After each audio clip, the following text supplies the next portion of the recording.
Hey loves, Lisa here with Mindful Tarot, and wanting to do a video today to talk a little bit, partly in response really to Takasha at Tarot Map's recent posting about how to embrace the lows. I'll put a link to her video below. Kasha's talking in that video about ways to work with tarot, with energy work, with shamanistic forces, with chakras, with those darker emotions in her own life. And for myself, as someone who's, you know, grappled for my entire life with melancholy, depression, done a lot of psychotherapy at various points, have been helped by medicine, and, really these days for the past, 15, 16 years or so, have leaned into my meditation and Zen and mindfulness practice. I am someone who has, really thought and felt my way, like feeling my way through the darkness, to how to live a full life, even when, even when the weight of one's moods descends. So one of the things I wanted to share today was just how framing my own emotions through the journey through tarot, how that has been helpful. And I should back up a little bit and say that, I'm a firm believer in the ways in which insight helps us grapple with mood. So having ways to frame our behavior and to, in a certain sense, see what we're feeling and to set it into, literally to see the ways in which our experience may be framed by our thoughts and our emotions, and to find ways to recognize that we are bigger than our framing, to see the frame that I bring to my experience is this is a very valuable tool. So that kind of insight is deeply powerful.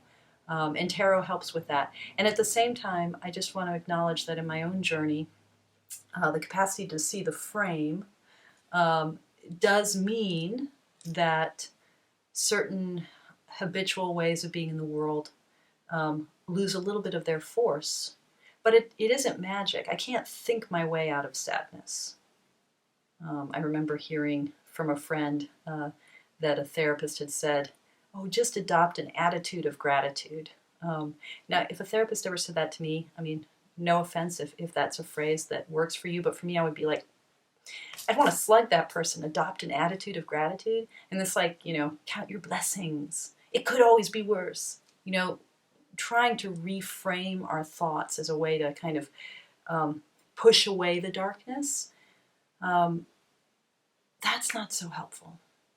In my experience, that's not so helpful. That just tries to create some distance between something that's actually deep in my heart.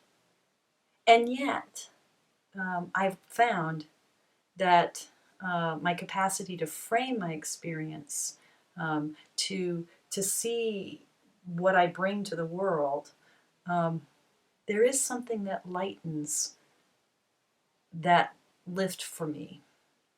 And I hope I can show you a little bit more what I mean by that. So I want to talk about a few cards that for me have been really powerful, and that capture a certain different types of sadness, of darkness that recur again and again in my own life.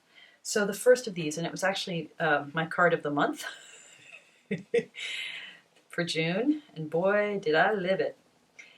This is a card that has been recurringly, let's see if we can focus on it. Oh. Okay, I'm grappling with the camera a little bit. So the card that was my card this month has been a card that has really spoken quite a lot to me. Let's see if I can get the camera to focus on it. A recurringly important card, the Ten of Wands. A card of oppression. So, often what it feels like to be in the world of Lisa Melancholia is, to just wake up in the morning and feel like, ugh, just to feel this heaviness, this kind of dread, like the day is just going to hold a lot of weight on my shoulders. So, what is it about my life that means that my energies, which feel so vibrant. I've talked a little bit about this in my #FollowYourSuit video about the wands. What is it about the way in which my energy, which can seem so vibrant and creative, what is it about the ways in which that energy just becomes oppressive? So that suddenly I feel like things that give me joy are now burdens. How is it that the natural energy of growth, everything that's expressed in like the tree, the woodiness of the wands, you know what I mean? That sort of sap, that life energy of nature, of growth, of the tree trunk, as it's embedded in the spirit of the minor arcana of wands. How is it that that becomes such a heavy burden for me? So seeing that this is one of the ways in which depression manifests for me, that I'm having like a 10 of wandy sort of experience, means that then my working with the cards can allow me, in looking across decks, to come to a better understanding of the ebbs and flows of my life that have yielded in this particular moment a sense of heaviness.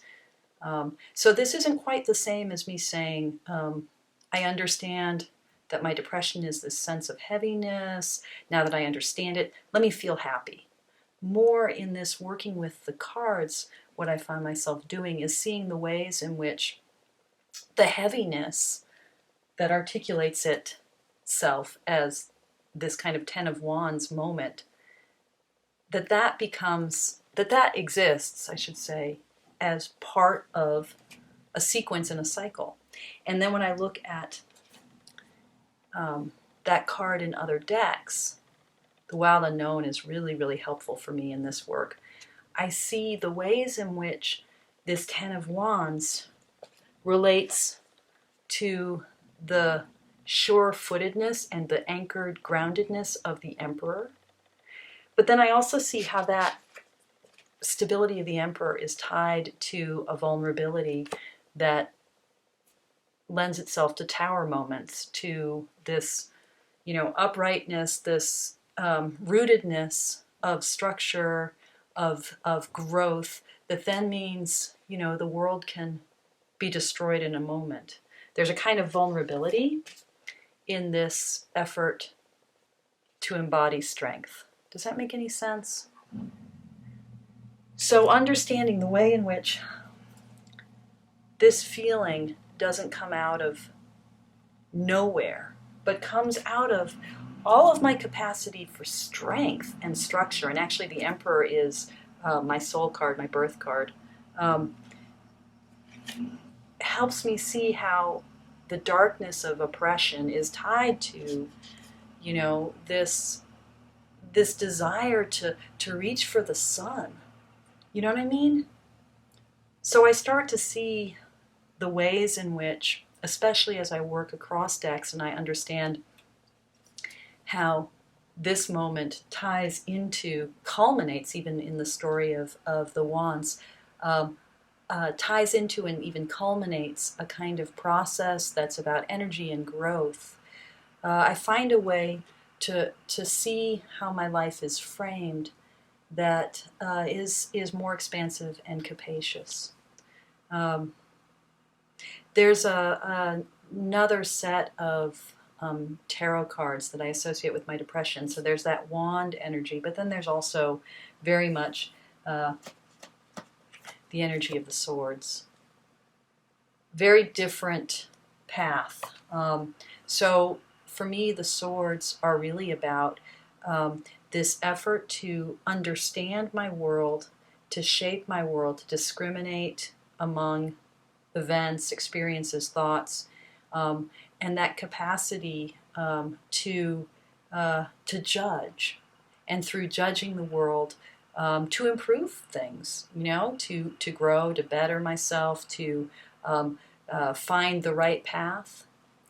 So if wands are about this kind of life energy, this force, this growth, this will that reaches for the sun, the sword energy for me, which is also tied to an experience of depression or melancholy in its shadow moments, the sword energy for me is really about a kind of effort to understand my world, and in understanding my world, to make my world better.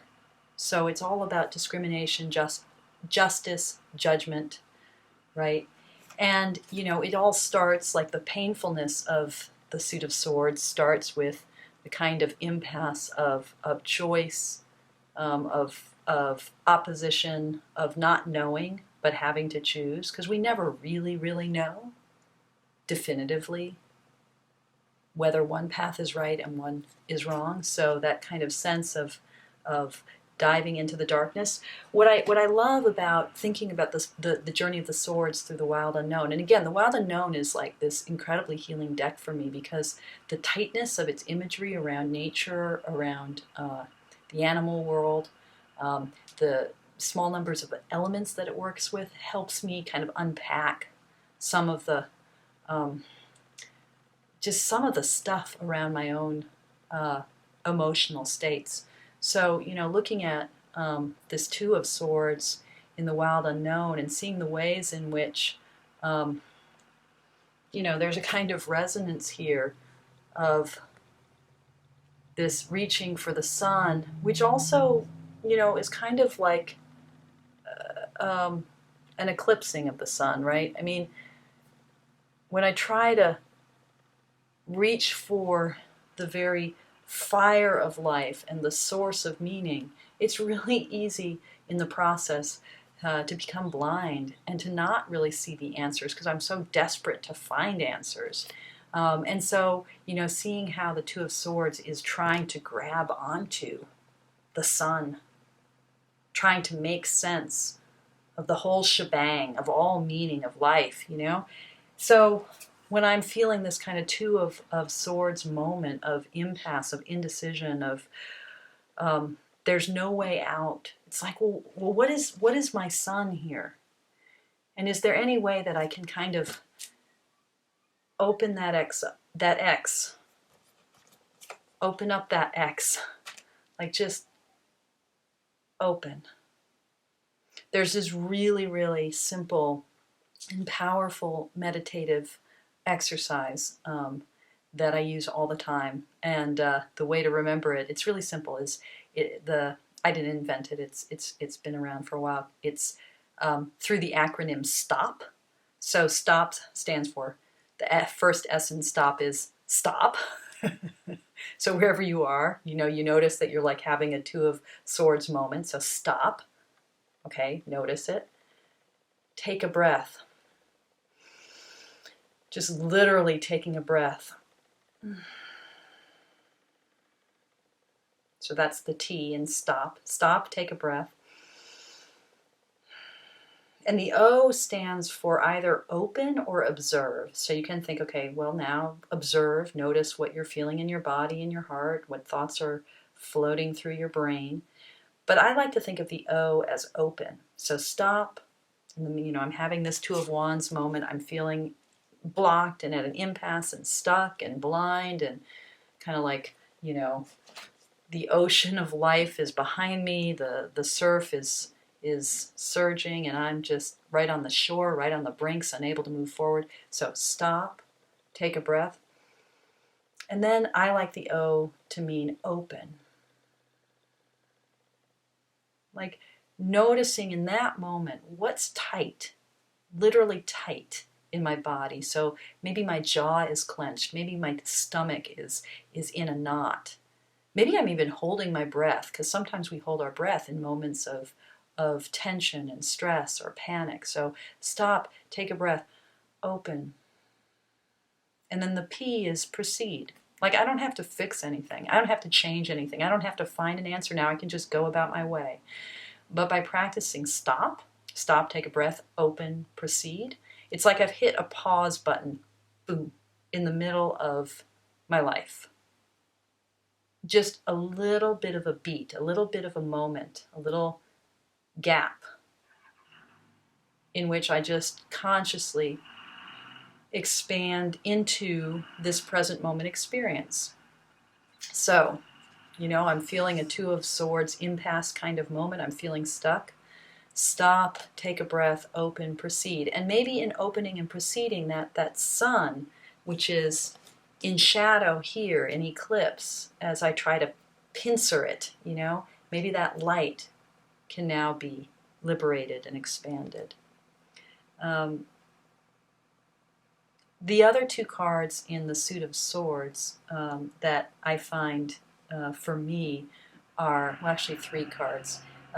This card, I think in the three of Swords, for many people, it's the heartbreak card. It looks bad. It's betrayal card. It's, for me, this card is not a scary card to receive, and I'm not exactly sure why, but I'm less afraid of this card than I am of this card, the Five of Swords, and the kind of way in which it points to a world of winners and losers, and where there's no way to win without also there being loss. It's, the Pyrrhic Victory card, the card that's about a game whose stakes mean that nobody comes away clean.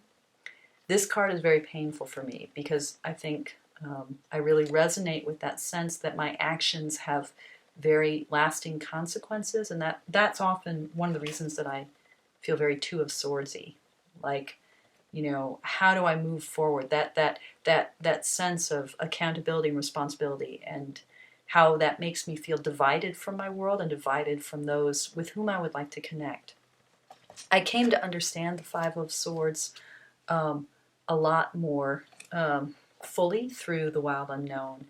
And I know this is an image that doesn't resonate for everyone, but for me it really does. It's this sense that, cutting off your nose to spite your face. Like, if we take seriously that we're in a world where everything is connected, then, that kind of energy of clarity and discrimination that the swords are all about, the energy of judgment, of like making sense of the world, that can just cut me to pieces, divide me from the world that I want to be a part of. So, halfway through the story of the swords, there's, for me, this very powerful reminder of the ways in which my ability to make sense and to understand, the ways in which that actually can cut me apart. So how do I integrate? How do I find integration when I'm feeling cut apart, divided from myself in this way? Where the swords end up in this total ego death, this annihilation of the self. Again, here the Wild Unknown offers me an understanding that's helpful. Now I know, again, like the Five of Swords, this is a card that some of us don't like at all. What I love about this depiction is I love the ways in which, let's see if I can get it to focus,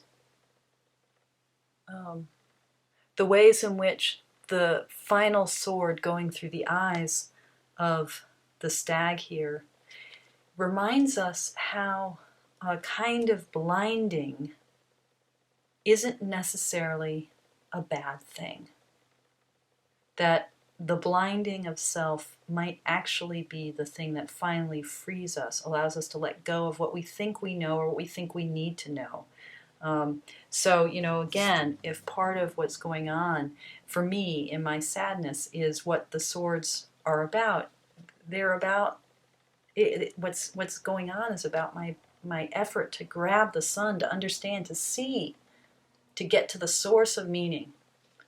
It's about grasping for meaning. And, there's a kind of blinding of ourselves which liberates us from that desire to know, and then also opens us for really knowing. knowing not in a way that comes from the eyes or that comes from the I, like the self, but a knowing that comes from a deep rootedness and connectedness to the world. So as I work through the imagery of tarot, specifically thinking about the cards that help me get a better clarity around my own sadness, my own heaviness. What the tarot reminds me is the ways in which each of these darkness moments are tied to all the ways that I reach for the light. And so the tarot helps me to remember that if I can, in those moments of darkness, if I can stop, take a breath, open, I might be able to see how the darkness right now actually carries with it the promise of the light. Does that make any sense? It's like the pain I feel is tied to all the ways in which I'm capable of great joy and great healing. And tarot can remind me that by showing me the connection among the images and by encouraging me to linger with a given image. So, just at a very pragmatic level, working with the cards helps me slow down.